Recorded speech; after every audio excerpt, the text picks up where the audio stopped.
Bonjour à tous. Aujourd'hui, je voudrais vous parler de l'immunité. Vous savez tous son rôle prépondérant dans notre santé et plus que particulièrement son rôle très important actuellement.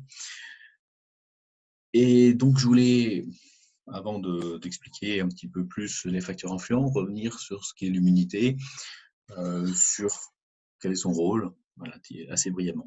Donc, l'idée de l'immunité, c'est avant tout une protection de notre corps naturel contre aux agressions extérieures. Les agressions extérieures peuvent être des facteurs environnementaux, climatiques, des virus, des bactéries, des choses comme ça. Peu importe les termes que l'on va employer, mais c'est tout ce qui on appelle en médecine chinoise le qi pervers. Notre corps a différentes fonctions de protection. Il a notamment une couche énergétique extérieure qui va jouer ce rôle de défense pour éviter que ce qi pervers, cette énergie perverse, que ces bactéries, tout ce qui est extérieur à nous, puisse rentrer à l'intérieur. C'est le rôle de l'immunité.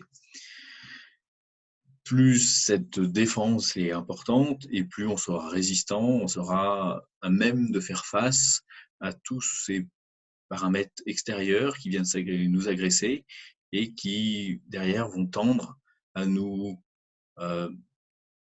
dérégler, entre guillemets, nos énergies.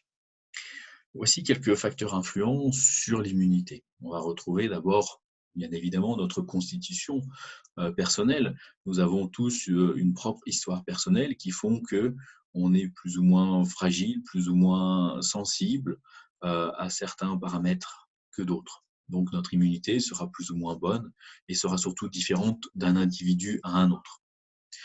Ensuite, les facteurs environnementaux jouent un rôle prépondérant.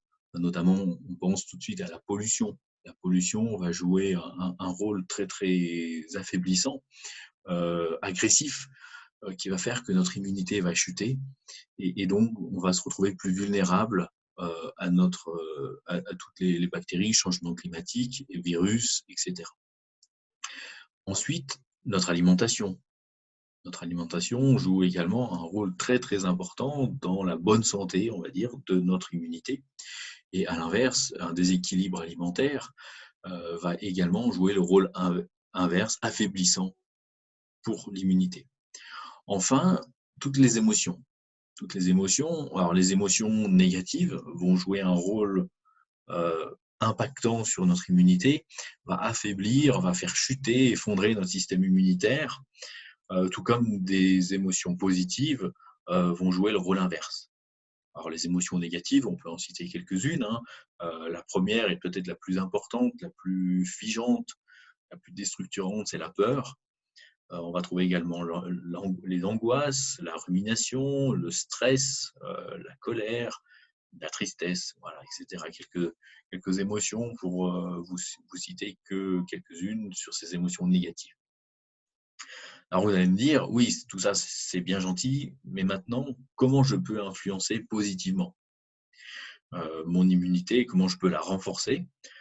Alors bien évidemment, on a des choses assez simples au quotidien que l'on peut faire. C'est avant tout avoir une alimentation qui soit saine et équilibrée.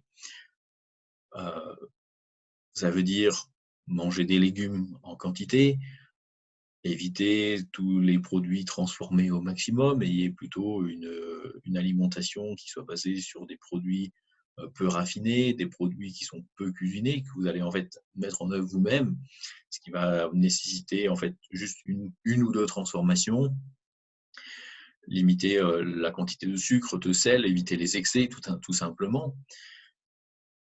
Après, vous pouvez aussi manger certains aliments qui seront encore plus favorables. Si l'on parle du cas du coronavirus, qui attaque notamment le système pulmonaire, le chou-fleur va être très, très intéressant, de par en fait, son mimétisme, de sa forme par rapport aux poumons, va vraiment avoir un effet très intéressant.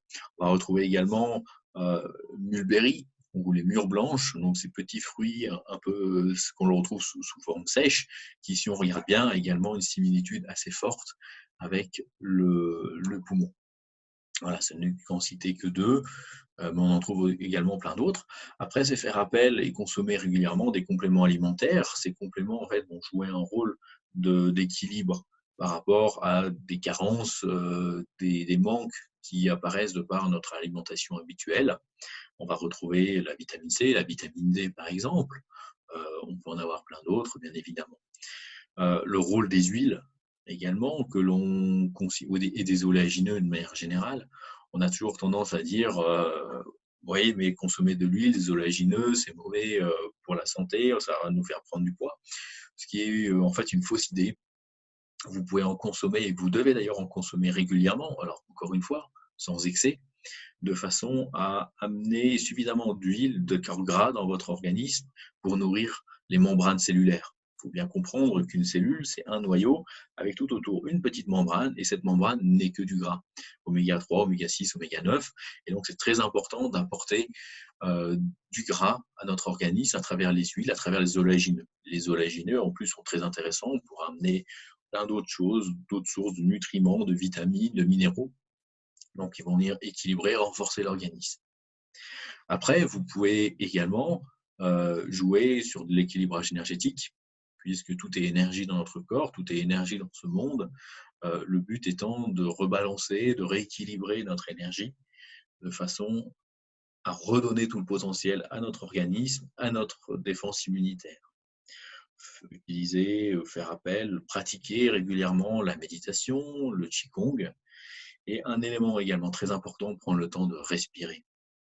Respirer, c'est quelque chose qui est très important puisque cela va oxygéner toutes nos cellules, redonner tout un tas de potentiel énergétique à toutes nos cellules, et à l'expiration, évacuer énormément de toxines. Donc, ce qui va permettre vraiment à notre organisme de retrouver également tout son potentiel quant aux agressions extérieures. Après, si vous souhaitez rentrer dans quelque chose de plus individualisé, personnalisé, puisque vous l'avez bien compris, notre constitution, notre histoire personnelle va jouer un rôle très important. On peut avoir une alimentation extrêmement saine, pratiquer de l'activité physique, prendre le temps de respirer, prendre le temps de méditer, de pratiquer du qigong, du yoga, etc., etc. Mais pour autant, se retrouver avec une fragilité immunitaire. Et cela va vraiment venir de notre propre constitution, de notre propre histoire personnelle, de notre vécu. Et ça, c'est quelque chose que l'on peut travailler, mais différemment. C'est quelque chose, c'est un thème que l'on peut aborder de façon individuelle à travers des séances que je peux vous proposer, et où je serais ravi de vous accompagner. Mais c'est un point qui va faire aussi que l'on va redonner à travers notre histoire, modifier notre constitution, euh, quelque part faire table rase sur notre histoire personnelle, sur les éléments impactants négatifs pour redonner tout le potentiel à notre immunité, que l'on va compléter bien évidemment à travers notre alimentation, à travers une gestion la plus saine possible de notre environnement, la gestion la plus saine possible également de nos émotions. Là encore, au niveau des émotions, c'est jamais toujours évident de le gérer soi-même. Je peux tout à fait vous accompagner sur cette thématique puisqu'elle va toujours être en écho avec notre état intérieur. C'est toujours le fameux effet miroir. La situation extérieure fait miroir à mon état intérieur, et donc c'est sur ce point-là que l'on peut également travailler. Je vais organiser et poster également d'autres vidéos, des méditations, des mouvements de qigong, des méditations sur la respiration également, pour stimuler, dynamiser. Donc je vous invite également à vraiment suivre les différentes vidéos qui vont venir, de façon à aller plus loin. Si vous avez également des questions, je vous invite à me contacter. Je mettrai mes coordonnées en lien de cette vidéo, de façon à ce que vous puissiez également me poser toutes les questions que vous souhaitez, mais également si vous souhaitez rentrer dans une personnalisation, individualisation, pour vraiment avoir l'alimentation, les compléments alimentaires qui vous seraient le plus bénéfiques, ou rentrer dans un équilibrage énergétique, travailler sur votre propre histoire personnelle pour élaguer tout ce qui vous freine aujourd'hui, mais également gérer comment gérer vos émotions. N'hésitez surtout pas, même je vous invite à me contacter, je serai ravi de vous répondre, d'engager avec vous des séances de soins individualisées, des séances de bilan qui vont vous permettre vraiment de vous apporter le maximum, potentialiser en fait vos propres ressources. Je vous remercie, prenez soin de vous et surtout restez chez vous. À très vite.